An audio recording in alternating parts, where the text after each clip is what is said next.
Growing up Catholic, I knew you had to go to church, but I never knew why. After a while, I stopped going, but I never stopped believing in the Lord.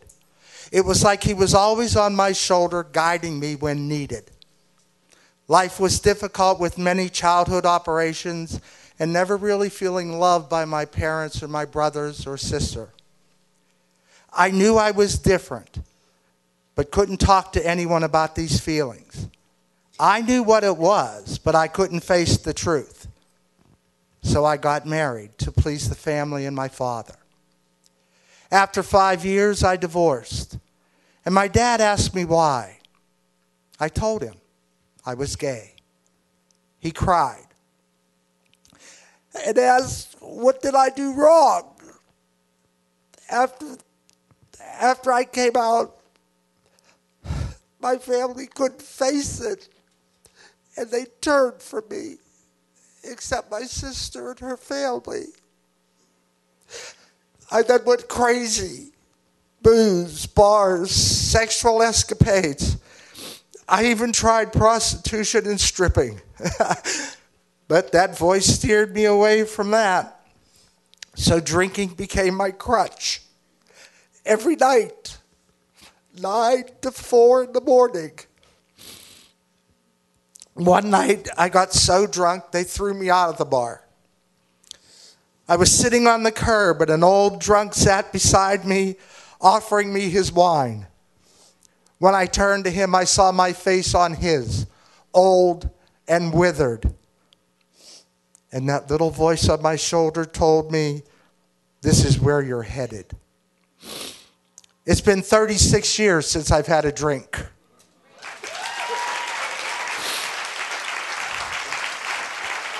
And that little voice has guided me through many temptations. It's guided me through my lung and cancer operations, and now through my chemotherapy. When I found out I had cancer, I was waiting to have my blood drawn. And a young man, 17, 18, appeared out of nowhere, put his hand on my shoulder, looked at me and said, everything is going to be fine, I promise. Walked through the door and he disappeared. Remember when I said I didn't know why I had to go to church?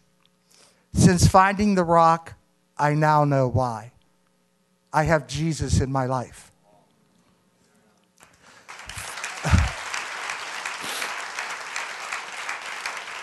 Through the love that has been shown to me here, my old lifestyle has changed. No more bars, no more temptations. And since finding the Lord, my relationship of 20 years with Bobby has gone from a life of sexual gratuity to one of deep friendship and knowing each other the way the Lord intended. Learning from Pastor Francis has showed me that accepting Jesus can bring you strength and peace every day. So while I'm still learning about the Lord and myself, that little voice on my shoulder told me, Bob, you found a home.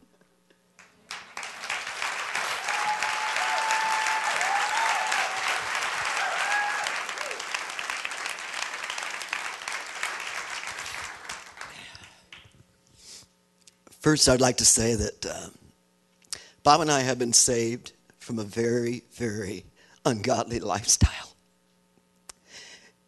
And God saved us. He didn't leave our feet or our legs hanging over the side. He didn't whitewash things. He pulled us all the way into the boat of life. And that's according to Romans chapter 1. In March of 2007, I was rushed to the hospital. After having an MRI and a CAT scan, I was told that I had broken my back in 5 places. The doctor said that you may never walk again.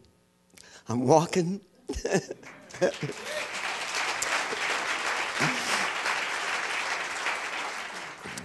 This is so weird. The next day, a young man came into my room. was dressed in a dark suit with a white shirt, no tie. He had the most gorgeous blue eyes. I can remember that. And you know, it's weird how acute your hearing becomes when you can't go anywhere. And he sat down beside my bed and he said, Bobby, what's the matter?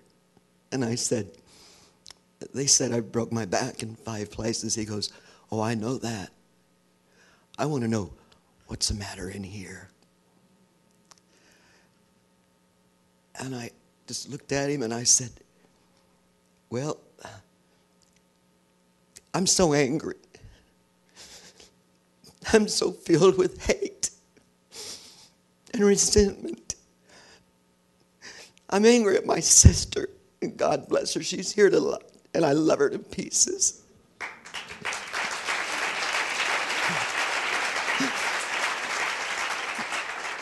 And I said, my life is such a mess.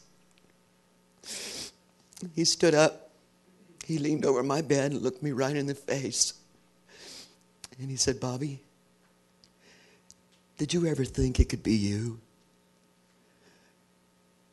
I was like, you know, and he got up and walked out. I was like, me, wait a minute. And for 8 days, I laid there. Bobby, did you ever think it could be you? Bobby, did you ever think it could be you?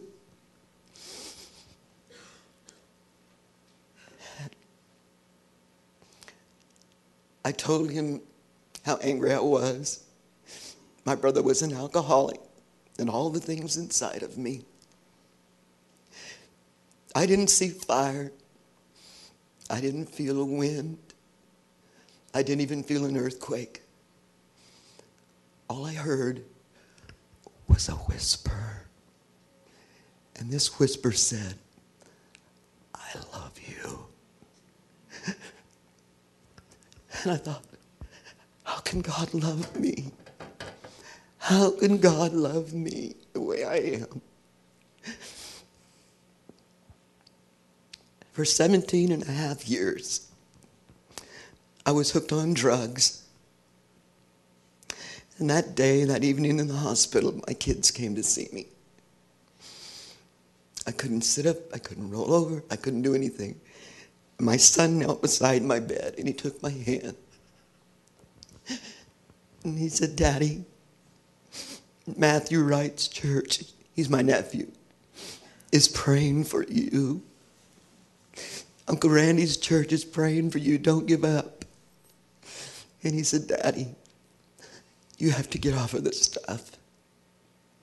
And I looked at him and I said, I promise you and the other two and God that I will never touch it again as long as I live. And that's been 1 year and 10 months ago, and I've never touched it since.